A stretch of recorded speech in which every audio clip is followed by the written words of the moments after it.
Hello everyone, and welcome back to another beginner's guide module to the botch pit. My name is Chris, and hey, it's been a while since we've done a new one of these. I know we've been uploading some of the gameplay and whatnot, but it's been a while since I've sat down and just tried to find a good entry level point to bring people in on for certain games. From what I've been paying attention to, people seem to have really responded well to the beginner's guide to the Chronicles of Darkness, where I took all the games and kind of broke them down as to ease of entry and whatnot. Excuse me, I have a cold. And fortunately, Nick left energy drinks down where I am, so if you hear me drinking and struggling to survive, that's what that is. So first off, I want to thank you. The Botch Pit, the crew, wants to thank you for... I know we're not huge yet, we don't have a crazy amount of subscribers, but we're at over... between the videos altogether, we're at over 4,000 minutes worth of people listening to us. And to even have my players come and be happy listening to me and not want to choke me out within an hour... That's really exciting for me. So I wanted to thank you and roll down our appreciation to anyone that's listening. Except for the members of the Botch Pit themselves that listen to this, in which case, I don't know why the hell you want to hear me talk more than you know already do. So, getting right into it. After looking at the analytics and paying attention to what we're seeing, as I mentioned on the Facebook page, it seems like you guys really like the beginner's guide stuff, as mentioned. But you have issue. It doesn't seem like people want to stay past the 10-minute mark because it's like a 45-minute long rant, basically on all those, and I wouldn't want to listen to that either. So, from here on out, as we do the beginner's guide to the individual games, vampire, werewolf, mage, all that stuff, we're gonna break it down into chunks. You're gonna have a beginner's guide to the lore of the game, which will break down the different classes or types of creatures there are and the general idea behind it. We'll have a breakdown of their unique traits, which obviously for vampires is what they can do with the vitae, werewolves, all their raging, and mages with what they do. So we're going to break it down into that. We're going to have a mechanics breakdown, and then kind of a summary, like a really kind of brief breakdown. Although, I'm sorry, I apologize. It seems like people want to hear about character creation, so we'll go over that as well. But this right here, for the first time, is our beginner's guide to Mage the Awakening. Now, this may not seem like a practical place to begin for anybody who's getting into the game, but I want to begin with, if I'm going to be doing this, I want to begin with a passion project, and I love Mage. I loved Mage the Ascension. I really liked the vibe it had. And again, I also have a cold, so please, I apologize for my raspy, survivalist nature here voiced. Mage the Awakening is a very different beast than Mage the Ascension, but it's really good. It's really a clever idea. So with Mage the Ascension, it was, it turns out reality itself is a lie, and you find ways to work pulling at the tapestry of reality itself and trying to ascend to a higher level of being. Oh, also, you may hear screaming from upstairs and thumping up downstairs, so you shouldn't hear too much of it, but if you do, I'm not beating my children. That is them beating up my house. So, Mage the Awakening is the game of modern sorcery. It's realizing that humans, mortals, there's so much more to this world, to this existence, than what they've been privy to. And they awaken to that, and they start getting lost in that love of uncovering the lie. The lie being the world is what it is. There's nothing other than what you see. All that stuff.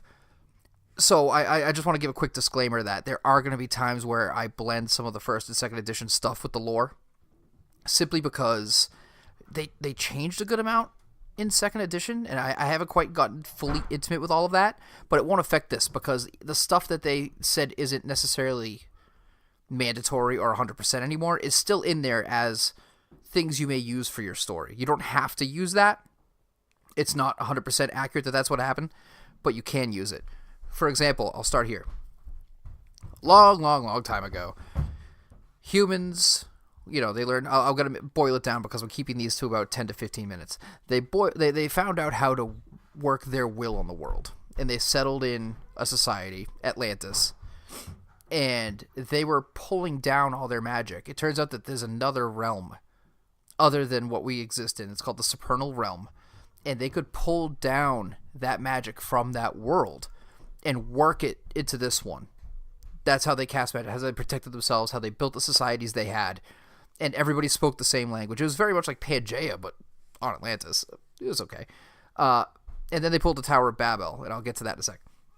And eventually they got to a point where certain mages were like, hey, if we could just go to the Supernal Realm directly, we could just tap into it right then and there. We could beat it. And other mages were like, that's really stupid. That's a hubris move. Let's not. And of course, the other guys, they wanted to do it. So they tried building a huge ladder to get up there. And long story short, a bunch of the guys managed to get up there, both good and bad on either side. And then the way they got up there fell. It slammed. And it actually ripped the worlds apart. And the world that everybody lived in normally became known as the Fallen World. And in between those worlds, because of the rupture that happened because of the fall, there's now a big separation called the Abyss. And it's very much a Lovecraftian idea, this big open space in between.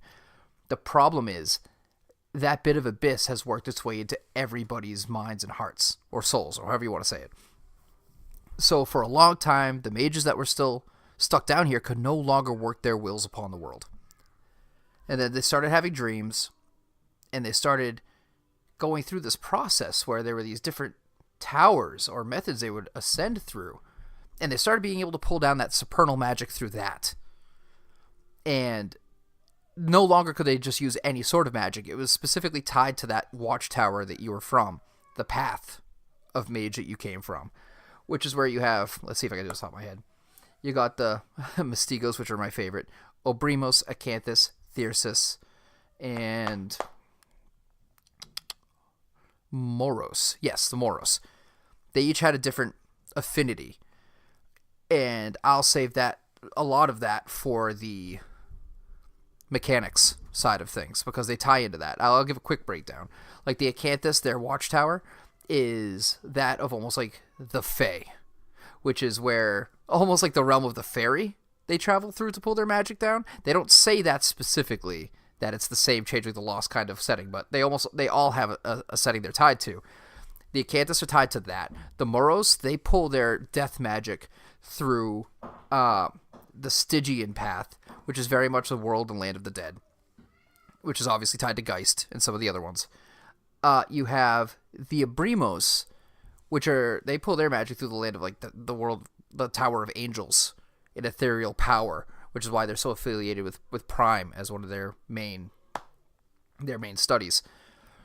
The Thyrsus, they pull theirs through the realm of spirit, which is very much the spirit realm that the werewolves come through, that they're affiliated with, the worlds they police.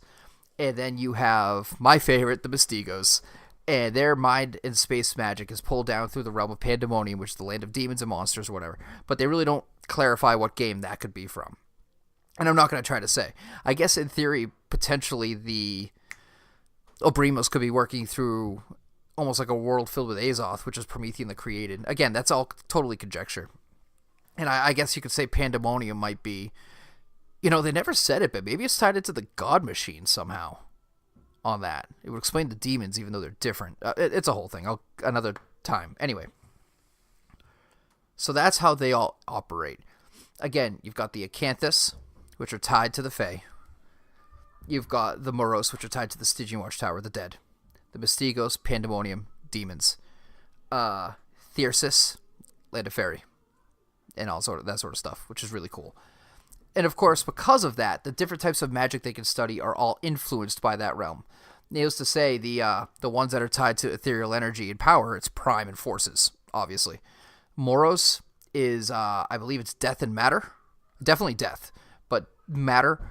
The Mystigos, because of their manipulation in space and understanding, that's Pandemonium. The Acanthus are tied to fate and time. And the Thyrsus are tied to spirit. And another one that I just can't pull in off the top of my head. But that's something we can get back to at another point. So, let me just pull open my little bit of notes here. Oh, spirit, obviously. Okay. Time is obviously the one the Acanthus are tied to. Time and fate. So, there you go. That's the basics of that. Mages, Their two primary functions, they have Gnosis and Mana. Their Gnosis is their knowledge and the experience they've gained, whereas Mana is what they burn to fuel it.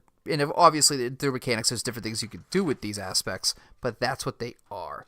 Now, what's really cool is while each path has the strong ones I just mentioned, again, Abrimos, Forces of Prime, Thyrsus, Spirit and Life, Acanthus, Time and Fate, Mystigos, Mind and Space, and Moros, Death and Matter, they actually all have a weakness too. Like the Abrimos, their weakest arcana is Death, because they go with the opposite. Thyrsus, while they're tied to Spirit and Life, they are very weak on Mind, because they don't see it feels like it's almost a prison to be stuck there. The Acanthus, while they're strong in Time and Fate, are very weak in Forces, because it doesn't fit with what they do. The Mystigos, with Mind and Space, to them, matter is a lie, because space doesn't exist. So that's why they're weak there. With the Moros being strong in Death and Matter, they're very weak in Spirit, because of how different and polarizingly opposite they are. So that's that. So that covers the basic lore of that. Now, while they have paths, which is how they awaken, they have different orders, which is how they practice their magic. And I'll give a quick breakdown of those. You got the Mysterium. Those guys are the fun Indiana Jones guys, in my opinion. They're the seekers of the lore, and I love them. I'm totally biased towards Mystigos and Mysterium. I just am. I'm a big, John Constantine Hellblazer fan. So that fits me perfectly on that, what I love. The Silver Ladder, they're corporate. They're pretty much corporate bosses, and they want a new awakened society, a new Atlantis. You got the Guardians of the Veil, and they want to keep the truth hidden because of how dangerous the truth is. It's not because they want to keep it just to themselves. They just don't want everybody else to get a hold of it because of what it could do to them. You got the Free Council. They're the hipsters, and I really don't like them, but I'm still going to explain them. Oh, side note. While I mentioned I don't like the Free Council, of course, all of my players right now in the Chronicle, starting with Mage, yeah, they're all Free Council because, I don't know, I just think they hate me.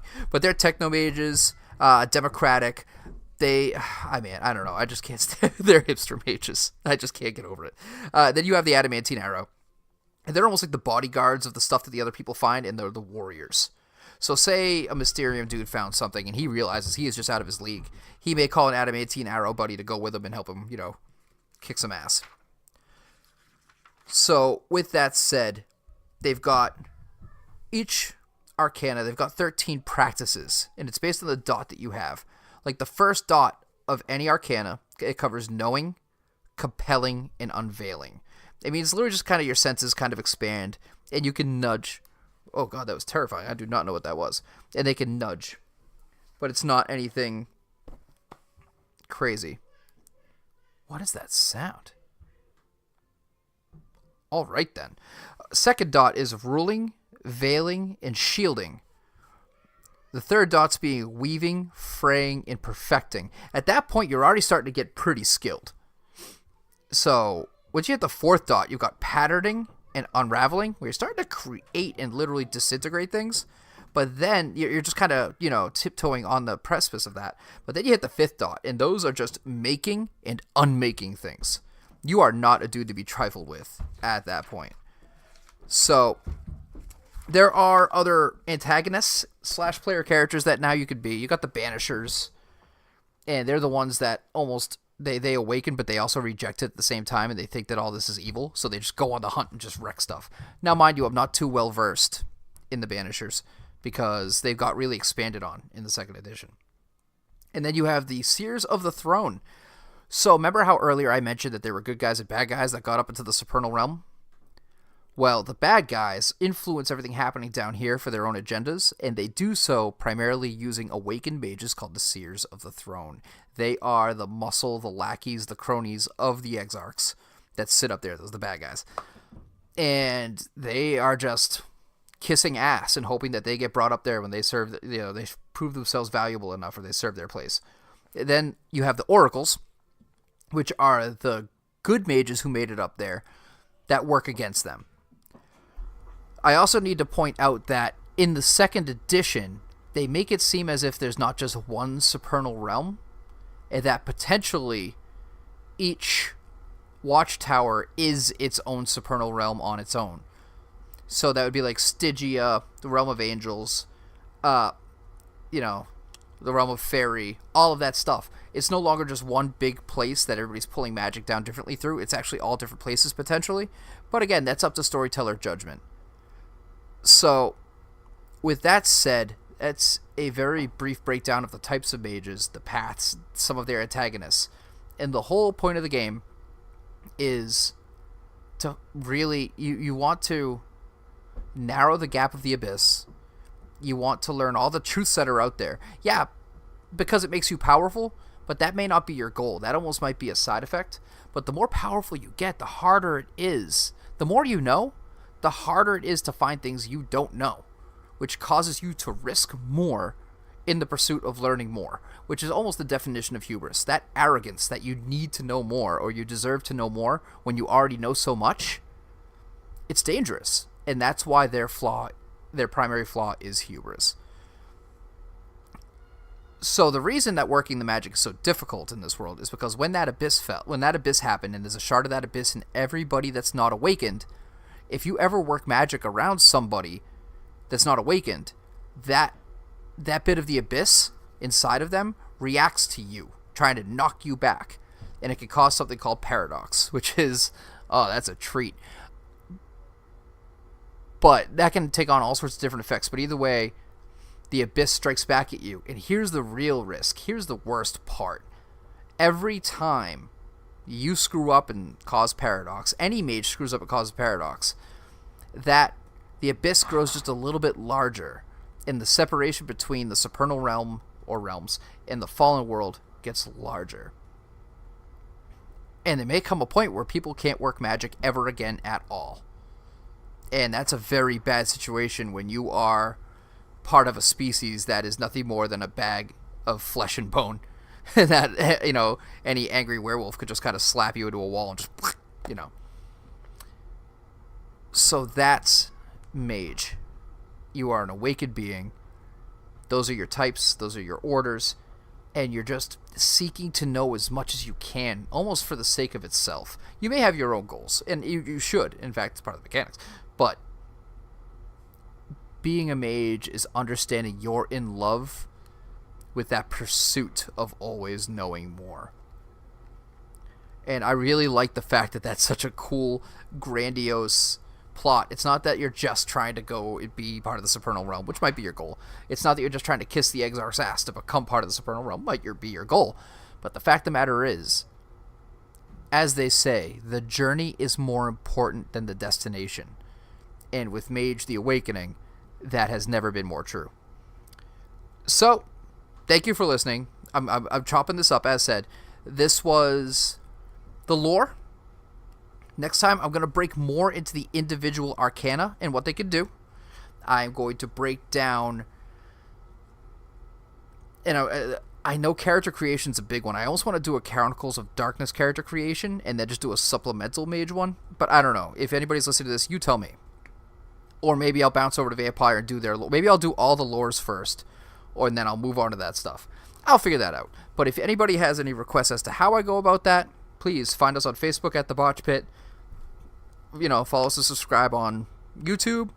You can go to thebotchpit.com. We're there too. Nick's pretty much single-handedly updating and taking care of that while I take care of this guy.